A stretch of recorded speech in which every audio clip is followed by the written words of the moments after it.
आज गुरु तेग बहादुर का शहीदी दिवस है, यानी सिख धर्म के 9वें धर्मगुरु। आज ही के दिन 1675 में औरंगजेब के धार्मिक आदेशों को न मानने के कारण उन्हें 1675 में फांसी की सजा दी गई थी। यानी कहने का तात्पर्य है, लगभग आज से 350 वर्ष पहले औरंगजेब के धार्मिक आदेशों को ठुकरा देने के कारण औरंगजेब की फांसी हुई थी। इस कारण से उन्हें हिंद चादर की उपाधि दी जाती है, यानी धर्म रक्षक की उपाधि दी जाती थी। आज गुरु तेग बहादुर का बलिदान का दिन है। हम उन्हें उनके संघर्ष, उनके त्याग, उनके बलिदान को स्मरण करते हुए उन्हें भावभीनी श्रद्धांजलि अर्पित करते हैं और गुरु तेग बहादुर के जीवन से जुड़ी घटनाओं को हम साझा करते हैं। देखिए, गुरु तेग बहादुर यह सिख धर्म के 9वें गुरु थे और इनका जन्म 1 अप्रैल 1621 को हुआ था और इन्हें सिख धर्म में अपार आस्था थी। और जिस समय इनका जन्म हुआ था, उस समय पूरे देश में मुगल वंश का शासन था और मुगल वंश का शासन था। इनके समकालीन जो मुगल शासक थे, उनका नाम था औरंगजेब।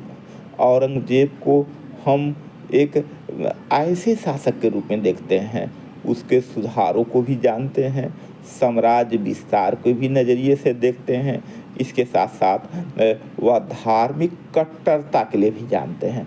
यानी औरंगजेब निसंदेह मुगल वंश का अंतिम महान शासक था और 1707 ईस्वी में उसकी मृत्यु के बाद मुगल वंश धीरे धीरे बिखर गया। आज हम गुरु तेग बहादुर और औरंगजेब के मध्य जो संघर्ष थे, जो मतभेद थे, उनके बारे में चर्चा करता हूँ।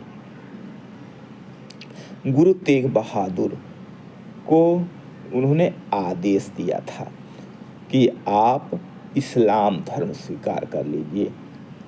गुरु तेग बहादुर ने इसे मना कर दिया और उन्होंने कहा, मैं सर कटा सकता हूँ लेकिन केस नहीं।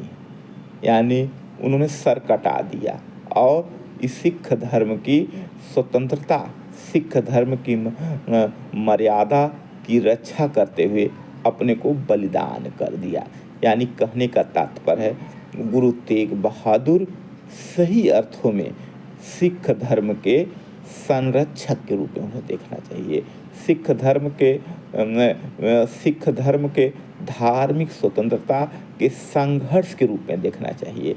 यानी औरंगजेब के धार्मिक फरमानों को उन्हें ठुकरा दिया, यद्यपि उसका परिणाम रहा, उन्हें अपने प्राणों की आहुति देनी पड़ी। यानी कहने का तात्पर्य है, यह धार्मिक स्वतंत्रता या धर्म में किसी प्रकार के हस्तक्षेप के पूर्णतः खिलाफ थे। दूसरा महत्वपूर्ण कार्य है, इन्होंने आनंदपुर साहिब शहर की स्थापना की थी। यानी आनंदपुर साहिब शहर की इन्होंने स्थापना की, जो सिख धर्म का एक पवित्र स्थान है। यानी आनंदपुर साहिब का जीर्णोद्धार, स्थापना, आज उसका जो मॉडल है, उनमें गुरु तेग बहादुर जी का अहम भूमिका है। और जो तीसरा काम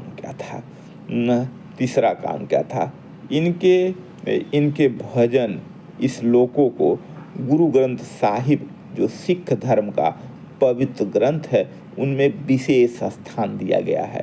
लगभग 116 श्लोकों को इनके द्वारा जो रचित था, उनको गुरु ग्रंथ साहिब जो सिख धर्म का पवित्र ग्रंथ है उनमें विशेष स्थान दिया गया है। यानी कहने का तात्पर्य है यह एक पेशेवर कवि भी थे, धार्मिक स्वतंत्रता के बड़े संरक्षक भी थे और इसके आनंदपुर साहिब की स्थापना भी करते हैं और इसके साथ साथ और धार्मिक स्वतंत्रता के सिद्धांत पर यह बल देते हैं। आज उनका जन्मदिन है, हम उनके जन्मदिन पर उन्हें कोट कोट नमन करते हैं, वंदन करते हैं और कोट कोट वंदन और उनके ऊपर उनके प्रति श्रद्धांजलि अर्पित करते हैं। निसंदेह आज का दिन अत्यंत शोक का दिन है, आज का दिन अत्यंत कष्ट का दिन है। आज ही के दिन 1675 में गुरु तेग बहादुर को की शहादत हुई थी और औरंगजेब के फरमान को न मानने के कारण उन्हें फांसी पर चढ़ाया गया था। आज का दिन अत्यंत पीड़ा का दिन है। गुरु तेग बहादुर को हम कोट कोट नमन करते हैं, वंदन करते हैं, उन्हें श्रद्धांजलि अर्पित करते हैं।